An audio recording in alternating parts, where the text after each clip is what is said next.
जय हिंद। Welcome to make dream career. दोस्तों, हम लोग नंबर सिस्टम यानी कि संख्या पद्धति पढ़ रहे हैं, जिसमें से पिछला वीडियो में हम लोगों ने सम संख्या और विषम संख्या को बहुत ही अच्छे तरीके से हम लोगों ने देखा है, जिसमें से हम लोग हर वो बेसिक कॉन्सेप्ट्स को देखा था जिससे एग्जाम में सवाल बनते हैं। आज हम लोग बात करेंगे इस वीडियो में भाज्य संख्या और अभाज्य संख्या के बारे में। ठीक है, तो चलिए वीडियो को हम लोग स्टार्ट करते हैं। तो सर्वप्रथम हम लोग नंबर लेते हैं, समझते हैं कि ये है क्या। ठीक है, यानी कि भाज्य संख्या और अभाज्य संख्या होता क्या है उसको हम लोग समझते हैं सर्वप्रथम। ठीक है, तो कुछ नंबर हम लोग यहाँ पर हम लोग लिख लिए। अब बात करते हैं वन का। वन हम लोग लेते हैं।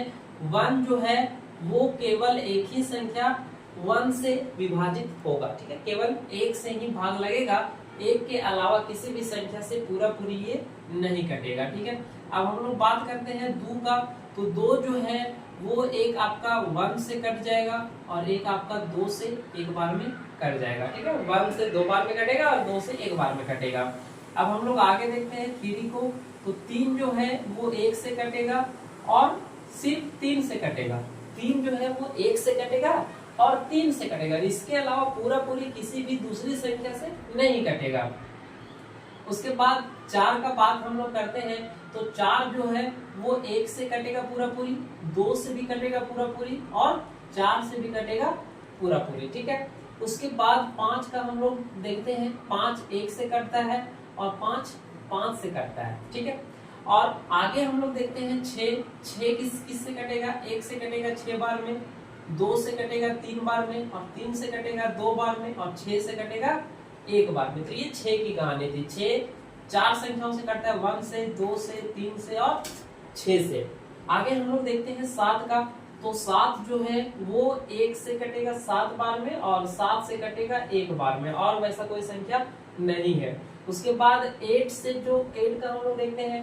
तो 8 जो है वो 1 से कट रहा है, 8 जो है वो 2 से भी कटेगा 4 बार में, 8 जो है वो 4 से भी कटेगा 2 बार में और 8 जो है वो 8 से भी कटेगा एक बार में। इसी तरीके से अगर हम लोग बात करते हैं 9 का। तो 9 जो है वो 1 से कटेगा 9 बार में, 3 से कटेगा 3 बार में और 9 से कटेगा एक बार में। तो ये थी संख्या। 5 हमारा 5 से कट रहा है, 1 से कट रहा है। 4 हमारा 4 से कट रहा है, 2 से कट रहा है और 1 से कट रहा है। 3 हमारा 3 से कट रहा है और 1 से कट रहा है। इस तरीके से हम लोगों ने देखा। अब हम लोग यहाँ पर क्या करेंगे, यहाँ पर हम लोग देखेंगे कि सबसे पहले हम लोग देख लेते हैं भाज्य और अभाज्य संख्या का जो कंडीशन है वो क्या है। तो अभाज्य संख्या का जो कंडीशन है वो है कि इसका जो गुणनखंडों की संख्या होगा, ठीक है, गुणनखंडों की जो संख्या होगा यानी कि अपवर्तकों का जो संख्या होगा इसका अभाज्य संख्या का वो 2 होगा। कितना होगा? 2 होगा। अपवर्तकों की संख्या 2 होगा। और भाज्य संख्या में क्या है कि इसका जो गुणनखंडों की संख्या होता है, इसका जो गुणनखंडों की संख्या जो होता है वो 2 से अधिक होता है, 2 से अधिक होता है। ठीक है, तो यही एक कॉन्सेप्ट है इसका कि इसका अपवर्तकों की संख्या, भाज्य संख्या का अपवर्तकों की संख्या 2 से अधिक होता है और अभाज्य संख्या का अपवर्तकों की संख्या जो है वो सिर्फ 2 होता है। यानी कि इसका मतलब क्या है कि अपवर्तकों की संख्या 2 है, इसका मतलब यह केवल एक और स्वयं से विभाजित होगा ठीक है, स्वयं से विभाजित होगा। यह केवल यह होता है, यह केवल एक और स्वयं से विभाजित होता है और ये जो है वो एक और स्वयं के अलावा दूसरे संख्याओं से भी विभाजित हो जाता है। ठीक है, एक और स्वयं के अलावा, स्वयं के अलावे दूसरी संख्याओं से भी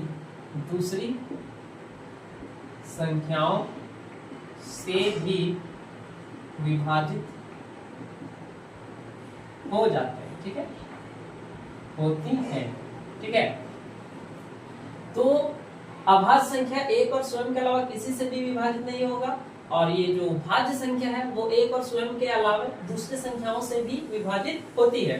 अब हम लोग देखते हैं भाज्य संख्या में कौन कौन आता है। तो भाज्य संख्या का उदाहरण देखिए, इसका उदाहरण अगर हम लोग बात करते हैं, भाज्य संख्या का उदाहरण, ठीक है, उदाहरण यहाँ नीचे देख लेते, बीच में हम लोग लिख दिए हैं। तो देखिए कौन कौन कट रहा है।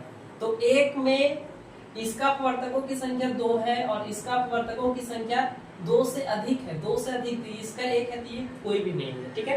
इसका 1 का ना 2 है ना 2 से अधिक है, तो 1 जो है ना तो भाज्य है ना अभाज्य है।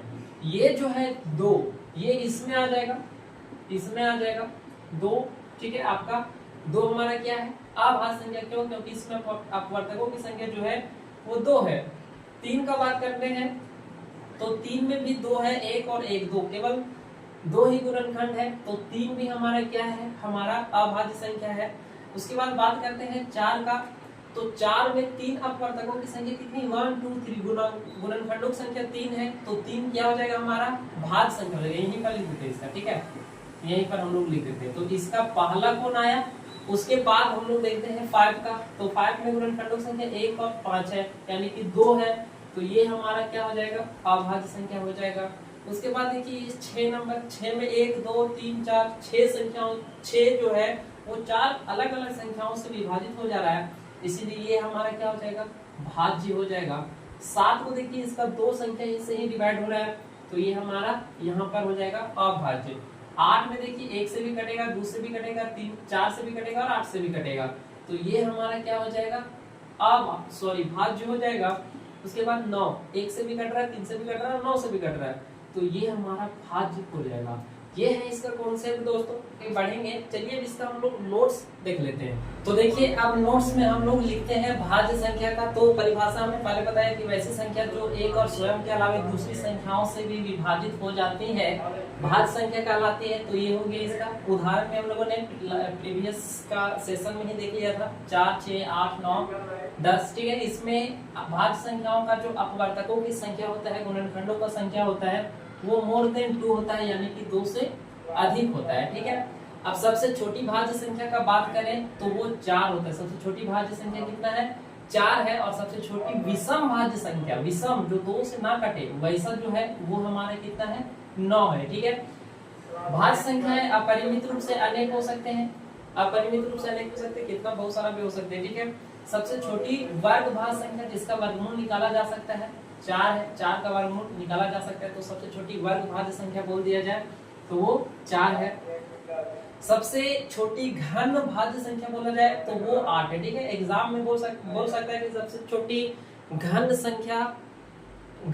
भाज्य संख्या और सबसे छोटी वर्ग भाज्य संख्या के बीच का अंतर क्या है। छोटे छोटे एग्जामों में पूछ लिया जाता है, ऑब्जेक्टिव में 10th क्लास में भी पूछा जा सकता है, तो इन सभी कॉन्सेप्ट्स को आप रख सकते हैं, ठीक है। उसके बाद हम लोग बात करते हैं छठा नंबर का। इसी में थोड़ा सा मॉडिफिकेशन हम लोग करेंगे, आप इसको स्क्रीनशॉट ले लीजिए।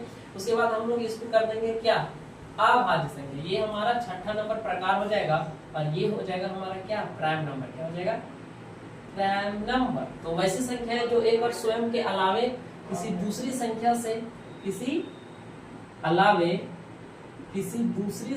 से दूसरी संख्या से विभाजित ना हो,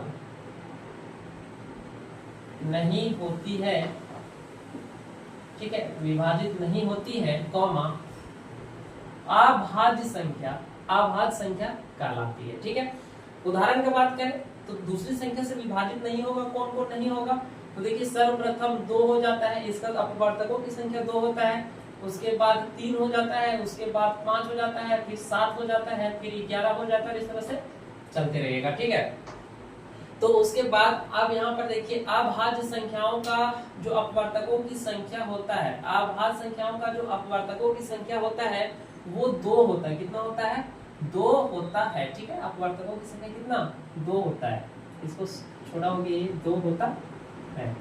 उसके बाद बात करें सबसे छोटी अभाज्य संख्या, तो सबसे छोटी अभाज्य संख्या जो है वो कितना है, 2 है। सबसे छोटी अभाज्य संख्या 2 है। सबसे छोटी विषम अभाज्य संख्या का बात करें तो सबसे छोटी विषम भाज्य संख्या कितना है, 3 है। जो 2 से नहीं कटता है उसको विषम संख्या कहते हैं, प्रीवियस वीडियो में हम लोगों ने देखा है। उसके बाद वो बोलेगा कि सबसे छोटी इसमें देखिए भाज्य संख्या जो है संख्या और घन संख्या नहीं होता है, तो ये तो लाइन आपका हट जाएगा। ठीक है, अपरिमित रूप से अनेक होता है। ठीक है, यहाँ पर आपको आ लिख देना है, अभाज्य संख्या 3 है सबसे छोटा। अब नोट में आपको क्या लिख लेना है, नोट एक लिख लेना है कि 1 जो है ना तो भाज्य है, भाज्य संख्या है, और ना ही अभाज्य। ठीक है, कंडीशन क्या था, अभाज्य संख्या है। कंडीशन क्या था, कंडीशन ये था कि भाज्य में 2 से अधिक अपवर्तक होना चाहिए और अभाज्य में कम से कम नहीं, अभाज्य में केवल 2, अभाज्य में 2 अपवर्तक होगा और भाज्य में 2 से अधिक 3 4 मिनिमम 3 होना चाहिए अभाज्य सॉरी भाज्य में। लेकिन 1 के पास क्या है, 1 के पास ना तो 2 अपवर्तक है और ना 3 अपवर्तक है। ठीक है, मिनिमम भाज्य के लिए मिनिमम ये और अभाज्य के लिए केवल 2, तो इसके पास केवल एक ही अपवर्तक है, एक ही संख्या से भाग लगता है, वो है 1। तो ना तो ये इसके श्रेणी में गया अभाज्य में और ना भाज्य की श्रेणी में गया। तो आप याद रखेंगे। हमारा आप लोगों से एक सवाल है, प्रश्न ये है कि 1 से 100 तक में कितने अभाज्य संख्याएं हैं। ठीक है, कितने अभाज्य संख्याएं हैं, कौन कौन है, 100 नहीं पूछे हैं, कितने हैं वो सिर्फ आपको इसका उत्तर आपको क्या करना है, कमेंट करना है। ठीक है, कमेंट कर रहे हैं, इसका आंसर को आपको क्या करना है, कमेंट करना है। कितने हैं 100 कमेंट करना है। ठीक है, मिलते हैं फिर से नेक्स्ट वीडियो में। धन्यवाद।